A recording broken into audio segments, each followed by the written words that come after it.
Elevation measurement, किसी tower building की height निकालना है, लेकिन ऊपर भी हमने नहीं जाना। जिस तरह का मसला पिथागोरस के थ्रू है कि आपके पास हॉरिजॉन्टल डिस्टेंस और वर्टिकल एंगल है, तो हम उसकी हाइट निकाल सकते हैं, सेम उसी तरह। और नीचे है रिसेप्शन, जो आपको मैं बता चुका हूँ। रिपीटिशन होता है एंगल एवरेज निकालने के लिए। अगर आपके पास एंगल एवरेज है, आपने निकालनी है कि 2 पॉइंट है, उनकी एवरेज आपने निकालनी है, तो आप लोग कैसे निकाल सकते हैं, ठीक है। उसके बाद है एरिया निकालने के लिए। उसके बाद रोड है, रोड की प्रॉपर इसमें सारी चीज़ें इकट्ठी करनी है, लाइन भी, कर्व भी, सारी चीज़ें, ठीक है। लास्ट पे कर्व अलग कर दी है, और इसमें आपने स्टार्ट पॉइंट यानी कि पीसी और पीटी देना है, ठीक है। और उसके बाद रेडियस देना है, इसमें आपको कर्व खुद कैलकुलेट करके दे देंगे। फिर आपने सिर्फ इंटरवल बताना है कि लाइन ऑफ कर्व के ऊपर इतने पॉइंट के ऊपर मुझे पॉइंट चाहिए, ताकि मैं उसको मार्किंग कर सकूँ, वो भी करवाएगा। अगर आप कहते हैं नहीं मुझे इसके राइट लेफ्ट का ऑप्शन भी दे दो, वो भी दे दो, ठीक है। तो ये है इस इंस्ट्रूमेंट के अंदर सारे फंक्शंस जो मैंने आपको शार्ट कर थोड़े से बताए हैं। टाइम का अगर हो तो फिर बंदा बहुत अच्छा सोच रहा है कि एक प्रोग्राम को थोड़ा सा प्रैक्टिकल करता है तो आइडिया हो जाता है। इसके जीपीएस पे जाइएगा जी, जीपीएस अगर लोकेशन डालनी हो इसके अंदर, हाँ, तो वो मेन्यू में जाएंगे हम, नहीं यहाँ पे वापस आइएगा। ये आपने कहाँ से, ये ना CRD का एक ऑप्शन है। अच्छा सीआरडी के ऑप्शन में आए, CRD कोऑर्डिनेट्स में आ जाए तब ठीक है, मेन्यू के अंदर कोऑर्डिनेट में आ जाए तब भी ठीक है। अब आपने जिस पॉइंट से स्टार्ट करना है उसको हम कहते हैं स्टेशन डाटा। स्टेशन डाटा, ठीक है, उसका डाटा है, उसका डाटा यहाँ पे है बिल्कुल। और ये कौन से हम कोऑर्डिनेट्स, ये कोऑर्डिनेट्स कैसे लेंगे? ये या तो मैनुअली आप पुट करेंगे, ज़ूम्ड कोऑर्डिनेट जिसे हम कहते हैं, कि फर्स्ट कर लें कि यहाँ के जिस तरह हम लेवल फर्स्ट कहते हैं कि ये 100 है, 100 है। इसी तरह कोऑर्डिनेट्स हैं यहाँ के 1,000 है, तो आगे क्या होगा। मैं इसमें इंडियन ग्रिड वाले अपने डाल दूँ तो इंडियन ग्रिड में डालेंगे। अगर आपके पास स्केल लगा हुआ है, इंडियन ग्रिड में स्केल होता है ग्रिड का, बिल्कुल।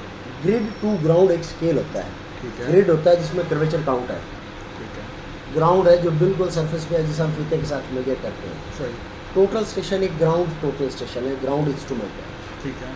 अगर आपके पास वो data grid to ground shifted है तो इशू डाल सकते हैं। अगर ग्रिड वाला डालेंगे तो हो सकता है शुरू के पॉइंट में थोड़ा एरर हो, आगे जितना दूर जाते हैं फर्क पड़ता जाता है। नहीं वो जो रिमोट जीपीएस वगैरह होते हैं, नहीं वो तो है ही, उसमें तो वो कौन से वो बताएगा, तो वो इसके वो तो 3 मीटर एरर है उसमें। हाँ जी, उसमें तो उसमें फायदा ही, सही। उससे आप पहले पॉइंट की लोकेशन ले सकते हैं। पहले पॉइंट की बात ही कर, बस। पहले पॉइंट की लेके इनपुट करते हैं। पहला तो ऑटोनमस है ना, वो तो आप कोई भी कर लेंगे, कोई अगर भी उसकी कर का कर लेंगे तो उसके रेफरेंस से आ जाएगा, अगर अपना करेंगे तो उसके रेफरेंस से नहीं। अच्छा ये मुझे बात समझ नहीं आई कि अच्छा इंडियन जो ग्रिड है, मुझे पहले उसको from grid to ground convert करना पड़ेगा अगर टोटल स्टेशन ऑपरेट करना है तो हाँ। टोटल स्टेशन एक ग्राउंड टोटल स्टेशन मैं है, वही ग्राउंड इंस्ट्रूमेंट है। अब मैं क्या करूँगा, फिर वो ग्राउंड वाले इसमें डाल दूँ तो अगले सही आएंगे, हाँ, बट पहले मुझे कन्वर्जन करनी है। बिल्कुल ऐसे ही। और ये कन्वर्जन जो हमें दे रहा होता है जीपीएस, उसके अंदर ये ऑप्शन होती है, अच्छा वो ग्राउंड वाला दे रहा होता है या ग्रिड वाला दे रहा Grid। होता है? ग्रिड दे रहा होता है, Grid। उसको मैंने उसके अंदर ऑप्शन है, उसका ऑप्शन होता है कि Convert उसको हो ग्राउंड जाता है, में शिफ्ट मैं करेंगे ground में shift तो करूँ? वो स्केल लगा के उसकी सारी वैल्यूज चेंज कर देता है हर पॉइंट्स की। ठीक है। तो मैं जहाँ खड़ा हूँ वहाँ पे उस वाले को मैं ग्रिड से ग्राउंड में कन्वर्ट करूँ और इसमें डाल दूँ। वो आपके पास मौजूद है? हमारे पास तो खैर बहुत है नहीं अभी। है। अच्छा एक सवाल है, सवाल ये है कि जब मैं अगला पॉइंट भी किससे ले रहा हूँ, इससे ले रहा हूँ, तो सीधी तरह जीपीएस से ले लूँ? लेकिन दोनों का वेरिएशन आएगा ना, अगर आप एक ही जीपीएस है यहाँ पे पढ़ेंगे वो पढ़ेंगे तो उन दोनों में अगर 3 मीटर का एरर है तो इसमें तो 2 मिली से ऊपर वाला एरर एक्सेप्ट ही नहीं करना। नहीं, आप जब जीपीएस से सर्वे करते हो, जब जीपीएस से सर्वे करते हैं, जीपीएस के अंदर भी 2 फॉर्मेट्स होते हैं, एक को हम कहते हैं आरटीके, एक को कहते हैं स्टैटिक मोड। ठीक है, आरटीके के अंदर अगर आप 100-200 मीटर के अंदर हैं तो कोई इशू नहीं, क्योंकि उसमें इतना नहीं होता, ग्रिड टू ग्राउंड का वेरिएशन नहीं होती। ठीक है, ठीक है। जब हम उसको लॉन्ग में ले जाते हैं ना तो उसकी एक्यूरेसी देखी जाती है। अब ये इंस्ट्रूमेंट है, इसकी एक्यूरेसी है 2 mm, उसकी एक्यूरेसी है 1 सेंटी, तो वेरिएशन आएगी। इसी तरह अगर आप ग्राउंड में चले जाएँ तो उसकी 10 सेंटी है। वेरिएशन आएगी, मुझे समझ नहीं है इस बात की। एक पॉइंट पढ़ रहा है, उसके पॉइंट की क्वालिटी क्या है, 2 mm। मैं यहाँ खड़ा हूँ, मैंने एक पॉइंट लिया, मैं वहाँ चला जाता हूँ, अपने जीपीएस से एक और पॉइंट ले लेता हूँ, फिर एक और पॉइंट लेता हूँ, राइट, और फिर जो भी मैंने अपना मैप ड्रॉ करना कर दिया। दूसरा तरीका ये है कि मैं इसमें डाल रहा हूँ जीपीएस के पहले पॉइंट्स और बाकी ले रहा हूँ इससे कौन सा ज़्यादा एक्यूरेट मैप बनेगा? इसका इस वाला ज़्यादा बनेगा। क्योंकि आप देखें ना उसकी क्वालिटी क्या है। अब एक इंस्ट्रूमेंट है उसकी क्वालिटी है 2 mm एक्यूरेसी, एक इंस्ट्रूमेंट उसकी क्वालिटी है 1 सेंटीमीटर एक्यूरेसी। इट मीन्स कि वो उससे 5 गुना आउट हुआ है। तो हमारे पास क्या जो नए GPS आए हैं, जैसे आप डिफरेंशियल की बात कर रहे हैं, हाँ, उनके अंदर ऑप्शंस ये है कि आप उसको फिर उसके अंदर एप्लीकेशन होती हैं स्टॉप एंड गो या PPK मोड है।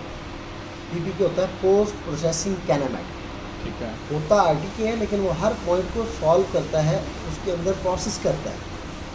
वो जो प्रोसेस करके आउट देता है उसमें वेरिएशन आपकी कंप्लीट हो जाती है, वो 3 से 4 mm तक आ जाता है। तो वो इसके साथ मैच हो जाता है, 1-1, 2-2 मिली का एरर आता है, वो मैच हो जाता है।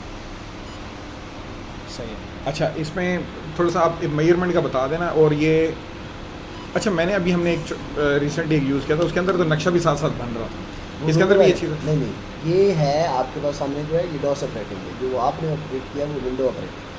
अच्छा, उसके अंदर एक डायाग्राम बनता है, आप बन जिस रहा तरह होता चल रहे हैं आपको हाँ, डायाग्राम हाँ, बनता है, हाँ। ये बनता है। इसमें वो ऑप्शन नहीं है। इसमें क्या ट्रेवर्स रन नहीं होगी? मैनुअली डाटा, सारे का सारा डाटा जो है वो डाटा फॉर्मेट में होगा, ना कि आपको Traverse की ड्राइंग शक्ल में। ड्राइंग फॉर्मेट में। नहीं तो आपने कहा ना इसको कैड में आउटपुट कर सकते हैं, वो कोऑर्डिनेट्स को निकालेगा, लाइनिंग नहीं। लाइनिंग नहीं करेगा। लाइनिंग तो है ही नहीं, सही। लाइनिंग तो नहीं भाई, पॉइंट्स को वो आउट करेगा। सर वो पॉइंट्स देगा ना, लगाने हमें खुद ही पड़ेंगे, लगे होंगे, आपने अटैच उसको अटैच खुद करने पड़ेंगे। बाय लाइन या जो भी आपका सोर्स है वो। नहीं, इससे जब डाटा आउट आएगा पॉइंट्स में है, जस्ट कोऑर्डिनेट्स आएंगे, जस्ट कोऑर्डिनेट्स हैं। वो मैं लिख कहाँ रहा हूँगा? आप उसकी एक्सेल शीट आ जाएगी ना, या जिस भी शीट में आप पॉइंट्स निकालेंगे मैं इसके यहाँ- अंदर से लेंगे। एक मिनट, एक पॉइंट दिलवाते हैं ना मेरे। एक तो अगर आप इसकी ना मुझे एक रीडिंग ले, एक सिर्फ वो दे दें डिस्टेंस में एक है, मिनट। किसमें? वही एंगल और Coordinates में ही आ गया। कोऑर्डिनेट्स ये आपके डिस्टेंस सिंपल आ गया, सीधा सीधा। ठीक है। ये स्लोप है, ये हॉरिजॉन्टल। आप जहाँ तक पढ़ेंगे, आप फर्ज करेंगे मैं पढ़ रहा हूँ, हम्म। जहाँ तक पढ़ूंगा ये मुझे फासला दे देगा। ये कि 3.2 समथिंग, ये इसका डिस्टेंस आ गया। ठीक है। अगर कोऑर्डिनेट्स में जाऊँगा, कोऑर्डिनेट्स में क्लिक करूँगा, ऑब्जर्वेशन मारूंगा, मुझे जो भी उसका रेफरेंस होगा पिछले से जिससे सेटिंग है उसके रेफरेंस से नॉर्थिंग ईस्टर्न बना के दे देगा। अच्छा। अब ये 0 के रेफरेंस से बना के दे रहा है। अच्छा, एक सवाल ये था कि इसको आप इसमें नोट कैसे करेंगे? यानी ये मैं चाहता हूँ ये रिकॉर्ड मेरा का एक ऑप्शन पॉइंट है ना, F1 के ऊपर रिकॉर्ड। इसको करेंगे आप जरा? रिकॉर्ड यहाँ पे पॉइंट नंबर दें, नीचे कोड ठीक दें। है, ठीक है। पॉइंट नंबर का मतलब सीरियल नंबर, जहाँ पे कोड दें कि ये किस पर- रेफरेंस से पढ़ा है। रेफरेंस, अच्छा, कोड इसके अंदर इनबिल्ट कोड्स नहीं है? इन बिल्ड किसी में भी कोड नहीं होता, इन बिल्ड सिर्फ विंडो में होता है। हाँ, वही विंडो में होता है। ठीक विंडो में होता है कि उसके है। अंदर इसमें मुझे खुद ही अपना कोड आपने जनरेट खुद करना पड़ेगा। मैनुअली डाल के इसमें डालना। हाँ, आप ऑफिस में बैठ के इसकी पहले लिस्ट बना के इसमें ऐड कर सकते हैं। अच्छा, एक चीज़ और, इसका मतलब ये हुआ कि साथ साथ मुझे स्केच अपना बनाना पड़ेगा? नहीं, मुझे क्या पता 3 पॉइंट कहाँ है, मतलब एक। आपने साइड पे पॉइंट पढ़ा, हाँ। आपको नज़र आ रहा तो पड़ा है ना। हाँ। आपने उसका डाटा सेव कर दिया, हाँ। इंस्ट्रूमेंट के अंदर आ गया। अगला पॉइंट पड़ा वो भी सेव हो गया, तीसरा पॉइंट एग्जैक्टली वहीं पे आएगा, इसमें तो डाउट है ही नहीं। नहीं, जब हम उसको ड्रा करेंगे तो वो कैसे करेंगे? जब ड्रा करेंगे तो उसी तरह पॉइंट लगे होंगे, डॉट्स लगे होंगे। अच्छा, ठीक है, अब आपने उनको किस किस तरह मिलाना है वो आपके अपना हमें ज़रूरत है। सही। अब एग्जांपल है, आपके पास एक 4 पॉइंट हैं, आपने 3 पढ़े, चौथा आपने उसको अटैच करना है, तो 3 लगा देगा, चौथे को आपने फिट करना है। चलो, ठीक हो गया। चलो, बहुत शुक्रिया आपका, जज़ाकल्लाह।